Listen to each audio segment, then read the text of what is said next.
తెలంగాణ రాష్ట్రం ఏ ఆకాంక్షతో అయితే ఉద్భవించిందో నీళ్లు నిధులు నియామకాల పేరిట తెలంగాణ రాష్ట్రం ఆవిర్భవించిన తర్వాత ఉద్యమ పార్టీగా ఉన్నటువంటి టీఆర్ఎస్ పార్టీ అధికారంలోకి వచ్చిన తర్వాత అమరుల ఆశయ సాధన కోసం ఈరోజు మేము ప్రభుత్వాన్ని నడుపుతామని హామీలు ఇచ్చి తెలంగాణ రాష్ట్రంలో ఉన్నటువంటి పేద వర్గాల పట్ల ఏమాత్రం చిత్తశుద్ది లేకుండా ఫెయిల్ అయినటువంటి పరిస్థితుల్లో 10 సంవత్సరాల పాలన లోపల పేద వర్గాలని అట్టడుగు వర్గాలని రైతులని మహిళల్ని ఏ ఒక్క వర్గానికి న్యాయం చేయకపోగా కేవలం అధికారాన్ని అడ్డం పెట్టుకుని అవినీతికి పాల్పడుతూ ఒక అహంకార పూరితమైనటువంటి పాలన అందిస్తున్నటువంటి పరిస్థితుల్లో ప్రజలు విసుగు చెంది ఇకనైనా మా బతుకులు మారుతాయేమో అని చెప్పేసి కాంగ్రెస్ పార్టీ ఇచ్చినటువంటి అనేక హామీలను నమ్మి రేవంత్ రెడ్డి ఇచ్చినటువంటి అనేక మాటలు నమ్మి ప్రజలందరూ కాంగ్రెస్ పార్టీకి పట్టం కడితే తిరిగి పూర్వపు స్థితి ఎట్లా ఉన్నదో అంతకంటే ఘోరంగా తెలంగాణ రాష్ట్రం ఏర్పడక ముందు మరి పూర్తిగా ఎట్లా ఏ రకమైన పరిస్థితి ఉన్నదో ఆ రకంగా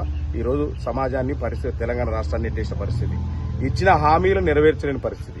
ఇట్లాంటి సందర్భంలో సామాజిక తెలంగాణనే ధ్యేయంగా బీసీ ఎస్సీ ఎస్టీ మైనార్టీ వర్గాల పట్ల ఒక ప్రశ్నించే గొంతుకగా మహిళలకు యువతకు పెద్ద ఎత్తున న్యాయం చేయాలని ఒక అకుంఠిత దీక్షతో ఒక దృఢమైనటువంటి సంకల్పంతో చిత్తశుద్దితో శ్రీమతి కల్వకుంట్ల కవిత గారు ఏప్రిల్ 25వ తారీఖు నాడు పెద్ద ఎత్తున రాష్ట్రంలో తెలంగాణ అనే ఆత్మని పురుడు పోసుకుని ఈ రాష్ట్రంలో ఒక పార్టీని ప్రకటించబోతున్న సందర్భంలో ఇక్కడ మేము నడిగడ్డ నుంచి 2018 నుంచి కూడా అనేక పోరాటాలు చేసినాం. ఇక్కడ రైతుల పోరాటాలు చేసినాం, ఇక్కడ విద్య గురించి కొట్లాడినాం, ఇక్కడ వైద్యం సరిగా అందట్లేదని కొట్లాడినాం, ఇక్కడ కుటుంబ పాలన వ్యతిరేకిస్తూ కొట్లాడినాం.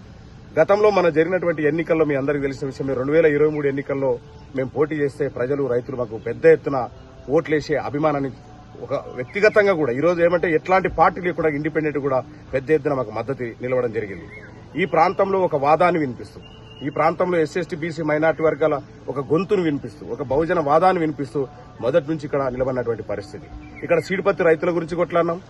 దాదాపు 14-15 గ్రామాల లోపల ఇక్కడ వీధి లైట్లు లేకపోతే కూడా మేము ఎన్జీఓ తరఫున మేమందరం కూడా కష్టపడి వీధి లైట్లు ఏర్పాటు చేసినాం. దాదాపు ఒక 15 గ్రామాల లోపల స్కూళ్ల లోపల సరైనటువంటి వసతులు లేకపోతే పిల్లలకి టాయిలెట్లు కావచ్చు, స్కూల్ రూమ్లు కావచ్చు, తరగతి గదులు కావచ్చు, అనేక టీవీలు కావచ్చు, తాగునీరు కావచ్చు, అనేక సౌకర్యాలు ఏర్పాటు చేసినటువంటి పరిస్థితి. ఇట్లాంటి పరిస్థితుల్లో మా కార్యకర్తలందరూ కూడా ఒక నిర్ణయం తీసుకొని అన్న ఈరోజు మనం ఏ వాదంతో అయితే ముందుకెళ్తున్నామో శ్రీమతి కల్వకుంట్ల కవిత గారు కూడా అదే వాదాన్ని పట్టుకుని ముందుకెళ్తున్నటువంటి పరిస్థితి ఉన్నది.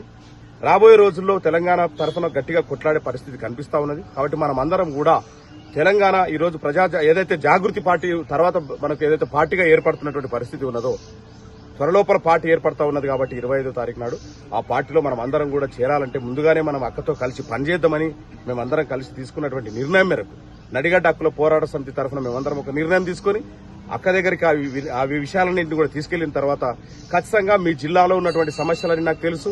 మీ జిల్లాలో ఏదైతే నెట్టెంపాడు ప్రాజెక్టు ఇష్యూ ఉన్నదో, ఏ రకంగా అయితే ఇరిగేషన్ సరైనటువంటి వ్యవస్థ లేక ఈ రోజు రైతులు ఎట్లయితే వలసపోతున్నారో, ఎట్లాగా విద్యా వైద్యం అందక ఏ రకంగా ఈ రోజు వెనుకబడి ఉన్నదో అన్ని విషయాలు నాకు అన్ని అవగాహన ఉన్నది.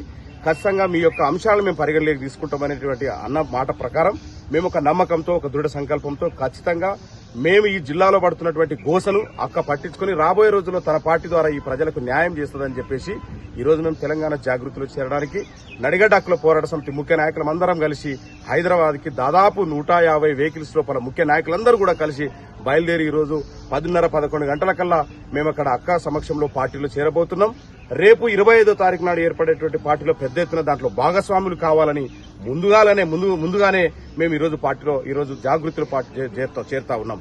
కాబట్టి ఈరోజు మీ అందరూ కూడా జోగులాంబ గద్వాల జిల్లా ప్రజలు, రైతులు, కార్యకర్తలు, నాయకులు అందరూ కూడా గతంలో ఏ రకమైనటువంటి మద్దతు ఇచ్చినారు, మీడియా మిత్రులు కావచ్చు, రైతులు కావచ్చు, కార్మికులు కావచ్చు, కర్షకులు కావచ్చు, యువత కావచ్చు, మహిళలు కావచ్చు, నన్ను నమ్మి ఇన్ని రోజులు నాకు అండగా ఉన్నటువంటి జోగులాంబ గద్వాల జిల్లా ప్రజలు అందరికీ సందర్భంగా ధన్యవాదాలు తెలుసుకుంటున్నాను. మీ అందరి ఆశీస్సులతో ఇక్కడ ఆంజనేయ స్వామి ఆశీస్సులతో ఇక్కడ దర్శనం చేసుకున్నాం. మేమందరం కూడా ఈరోజు శ్రీమతి కల్వకుంట్ల కవితక్క గారి ఆధ్వర్యంలో జాగృతిలో చేరబోతున్నాం. మీ అందరి ఆశీస్సులు ఉండాలని ఈ సందర్భంగా కోరుతా ఉన్నాం. థాంక్యూ.